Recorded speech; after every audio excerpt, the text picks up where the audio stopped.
Good morning everyone, yes no again I am here for to you.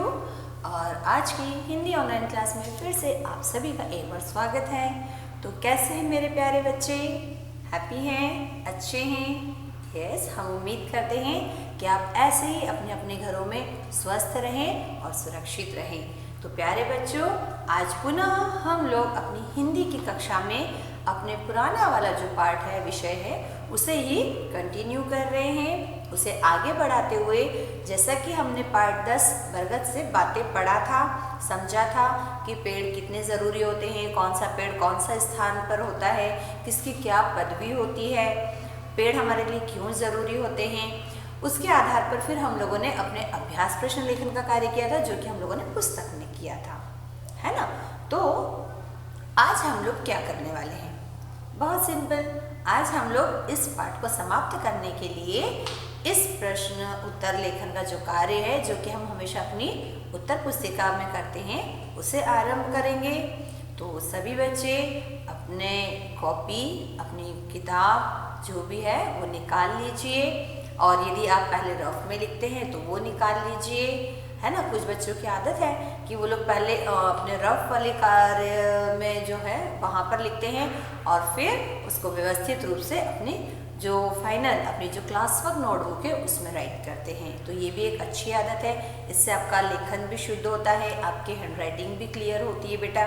और 2 बार जब आप उसे लिख लेते हैं तो आपको लर्न भी हो जाता है, ठीक है। तो सभी बच्चे जल्दी से अपनी पुस्तक में पेज नंबर 72 ओपन कर लीजिए, जहाँ पर हमें प्रश्नोत्तर लेखन का कार्य दिया गया है बेटा, है ना। फिर जैसा कि हम लोग हमेशा क्या करते हैं, पहले अपने पाठ से संबंधित कुछ श्रुत लेख वाले शब्द लिखते हैं। तो आज हम वही सबसे पहले करेंगे। अपनी कॉपी का सुंदर सा जो पेज है, वहाँ पर बाकायदा तारीख, आज की जो दिनांक है वो लिखिए। फिर सबसे ऊपर पाठ का जो नंबर है, कौन से नंबर का है वो लिखिए, पाठ का नाम लिखिए। उसके बाद में फिर हम हेडिंग यानी कि ऊपर शीर्षक लिखेंगे, है ना। तो यहाँ पर इस तरह से शीर्षक लिख दीजिए, श्रुत लेख।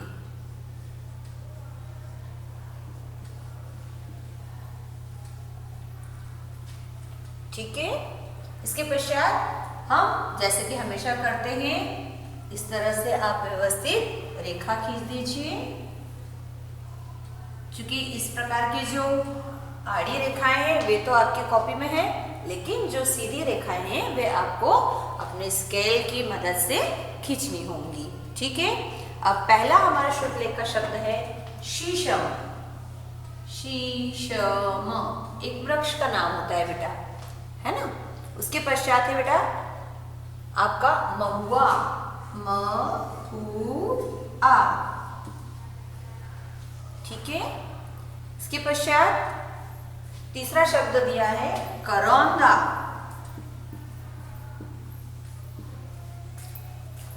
ठीक है। इसके बाद में हम लोग क्या करेंगे, अगला शब्द हम लिखेंगे बेटा मनुष्य, है ना। मनुष्य, मनुष्य।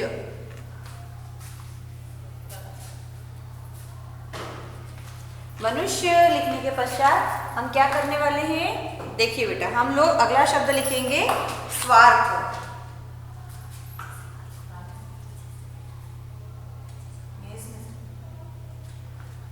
मनुष्य शब्द वैसे तो हम लोग बहुत बार लिख चुके हैं, लेकिन फिर भी हमने देखा है कि कई बच्चे बार बार उस शब्द को लिखने में त्रुटि कर देते हैं बेटा, है ना।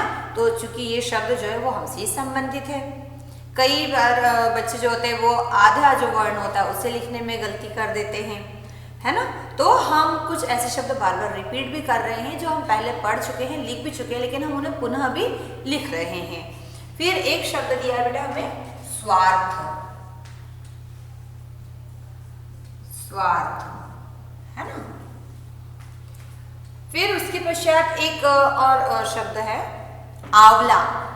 आ ऊपर चंद्र बिंदु दे दीजिए, आंवला, ठीक है। उसके पश्चात अगला शब्द है ताड़। ताड़ का वृक्ष जो होता है,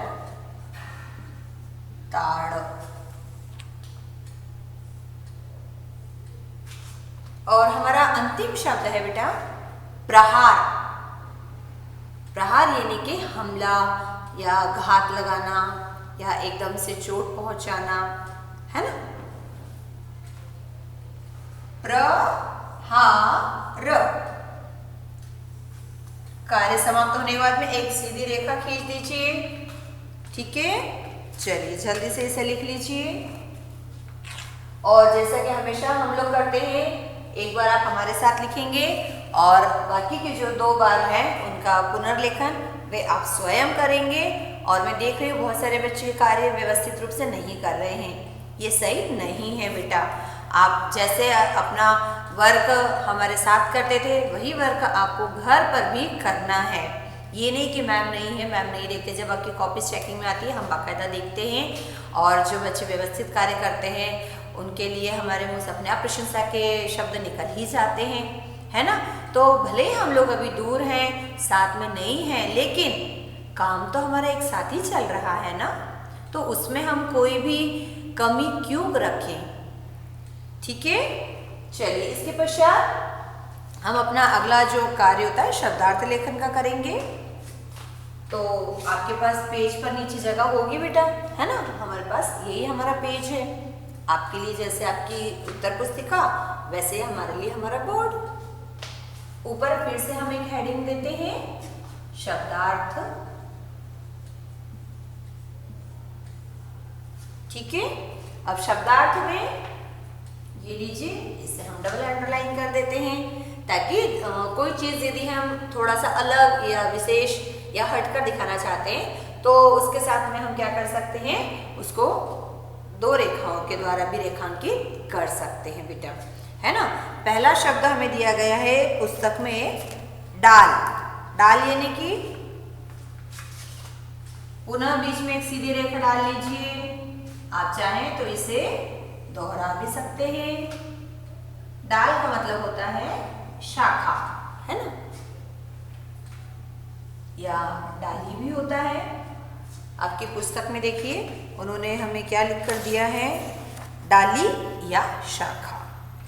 फिर दूसरा है दुखिया कर। दुखिया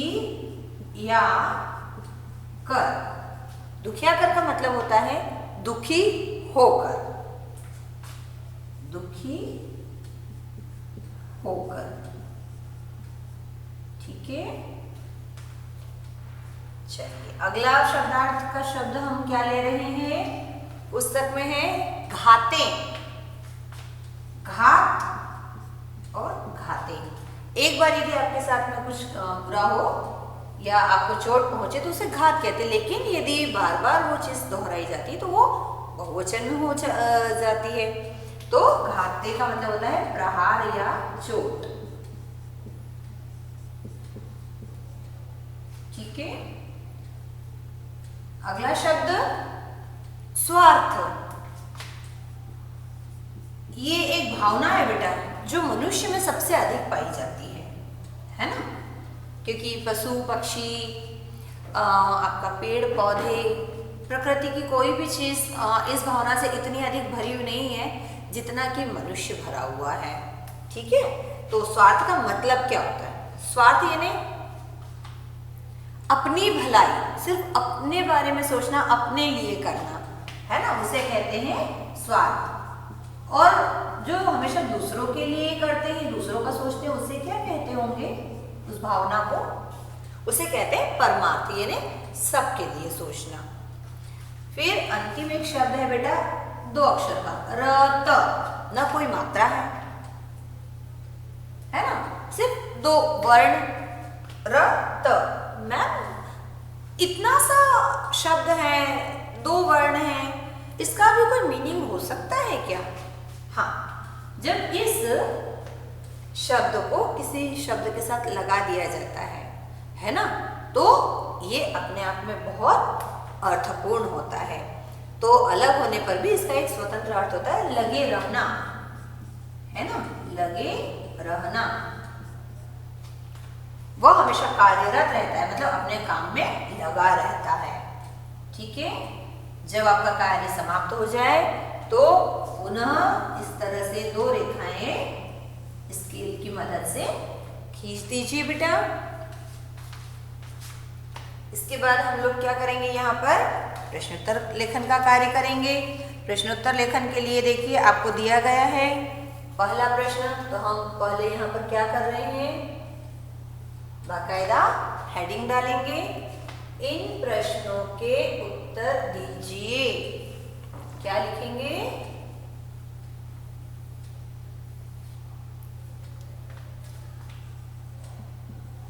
इन प्रश्नों के उत्तर दीजिए।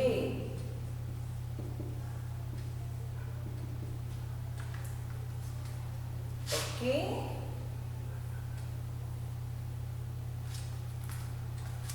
चलिए ये नहीं होना चाहिए कि मैम हम पीछे रह गए। आपको हम 2 मिनट का समय दे रहे हैं, आप इस कार्य को पूर्ण कर लीजिए, फिर हम प्रश्नोत्तर लिखेंगे बेटा।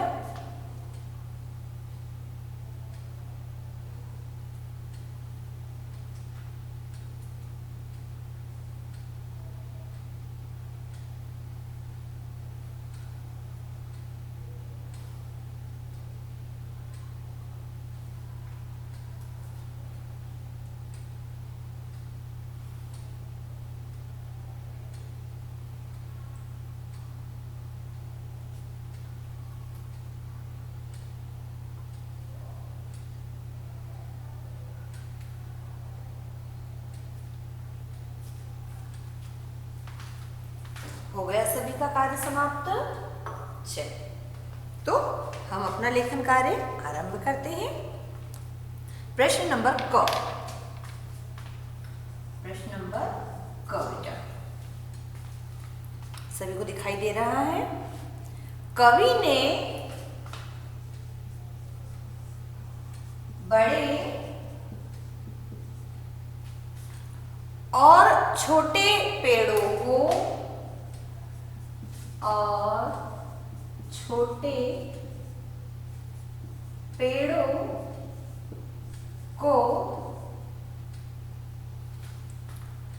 क्या कहा है,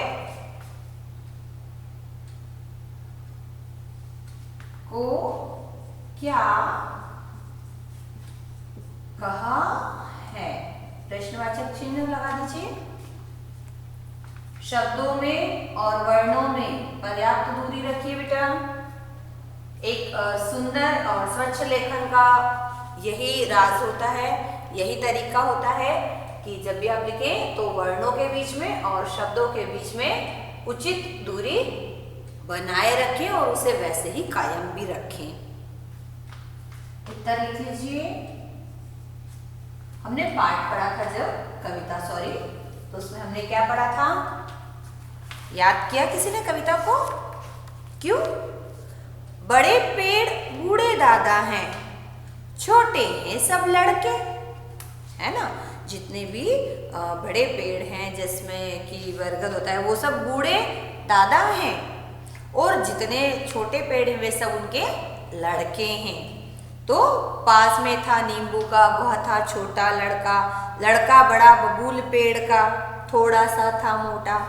हर पेड़ की विशेषता बताई गई थी, वो किस स्थान पर है, उसकी क्या पदवी है, ये भी बताई गई है। तो हमारे प्रश्न में उन्होंने पूछा कि बड़े और छोटे पेड़ों को कवि ने क्या कहा है। तो उत्तर लिखते हैं, कवि ने बड़े, है ना, पेड़ को दादा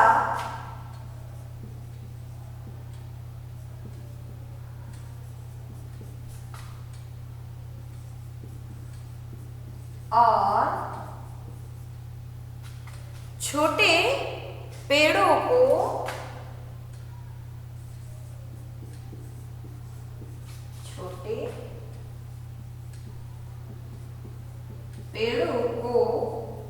क्या बताया था, उनके लड़के कहा है।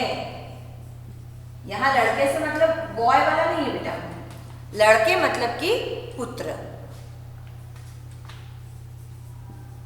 कहा है? जब कोई पेड़ बूढ़ा हो जाता है तो वो दादाजी की श्रेणी में आ सकता है। ठीक है, अगला प्रश्न हमारे पास क्या है, ख वाला देखिए बेटा।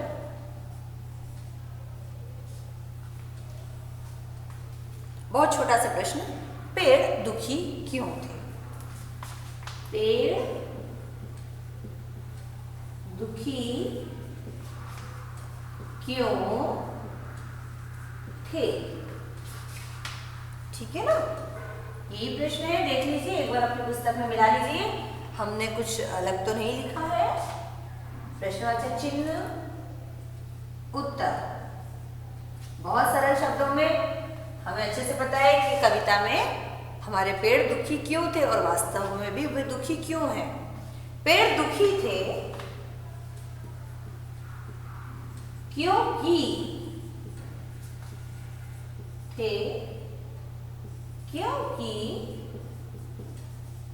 कोई बताएगा इसका कोई रीजन? क्योंकि मनुष्य अपने स्वार्थ के लिए, क्योंकि मनुष्य अपने स्वार्थ के लिए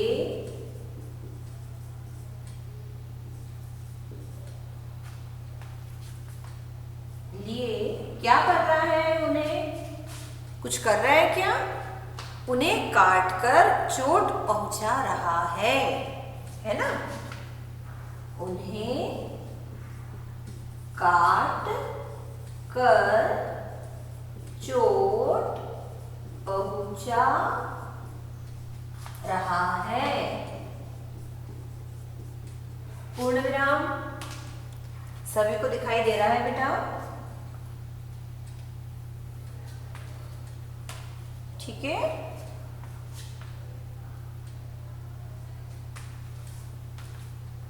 चलिए आप लोग इसे पूर्ण कर लीजिए, तब तक हम इसके इस ओर का कार्य यहाँ से हटा रहे हैं ताकि हम यहाँ अपने अगले प्रश्न लिख सकें।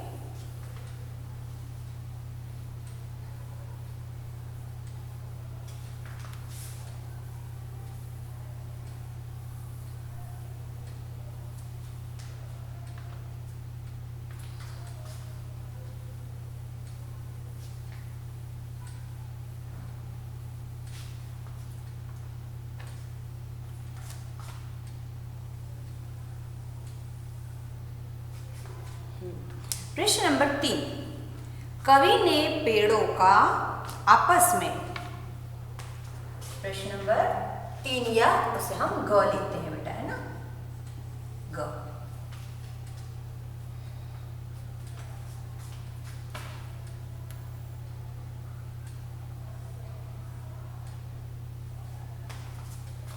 कवि ने पेड़ों का, हमेशा बेटा बोलकर लिखा कीजिए, या जब भी आप राइटिंग का वर्क करें तो आप जो भी शब्द लिख रहे हैं उसे बोलते चाहिए। का आपस में क्या संबंध जोड़ा है, ये प्रश्न है ना, सॉरी, आपस में संबंध किस प्रकार जोड़ा है ना, आपस में संबंध, क्योंकि प्रश्न दो तरह से पूछा जा सकता है, किस प्रकार जोड़ा है। प्रश्नवाचक चिन्ह, चलिए उत्तर भी उतना ही सरल है, हम सब अच्छे से जानते हैं, है ना। कवि ने पेड़ों का आपस में संबंध भाई के रूप में जोड़ा है, या कवि ने पेड़ों का आपस में, कवि ने पेड़ों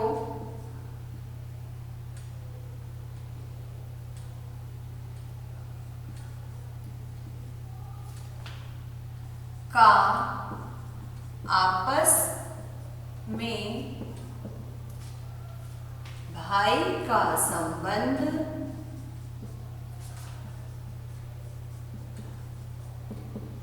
जोड़ा है। पूर्ण विराम। ठीक है बेटा, चलिए प्रश्न नंबर घ।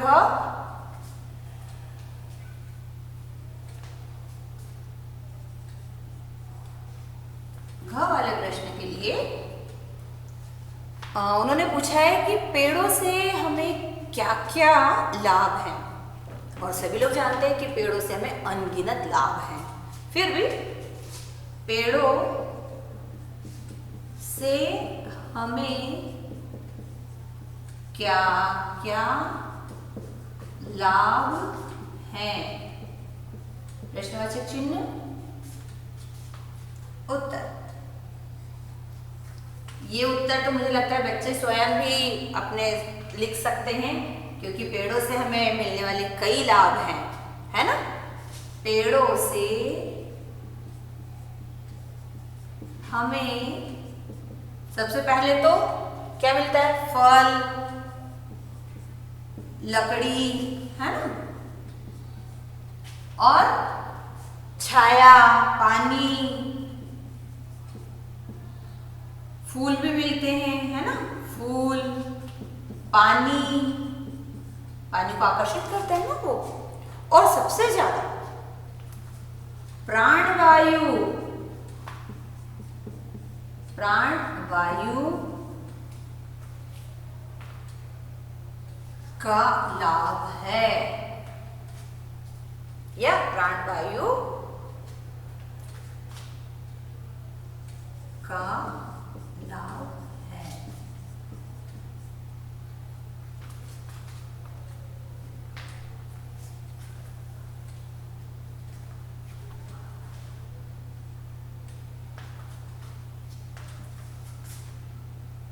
प्रश्न नंबर अंग।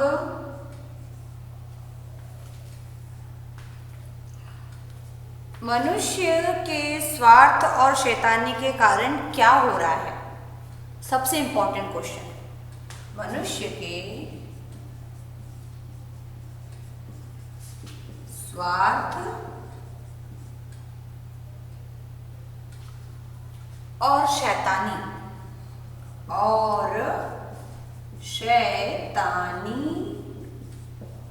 के कारण क्या हो रहा है, क्या हो रहा है।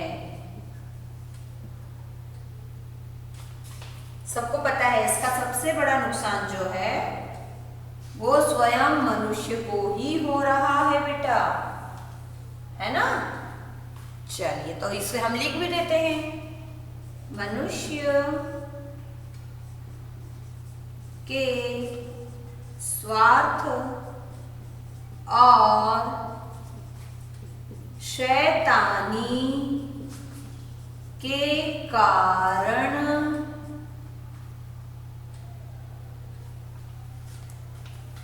पेड़ों के साथ साथ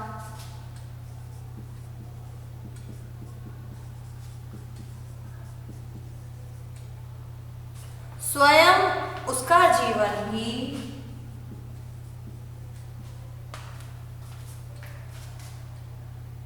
अब चूंकि मैं यहां सर्वनाम प्रयोग कर रही हूं, मनुष्य की जगह उसका लिख रही हूं, उसका जीवन भी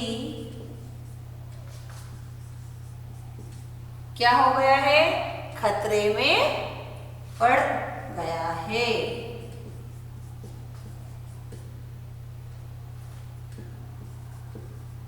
पड़ रहा है या पड़ गया है, ऑलरेडी पड़ ही गया है।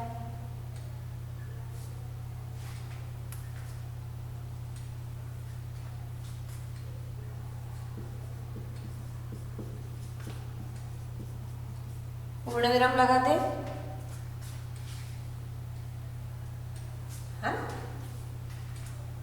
चलिए बेटा,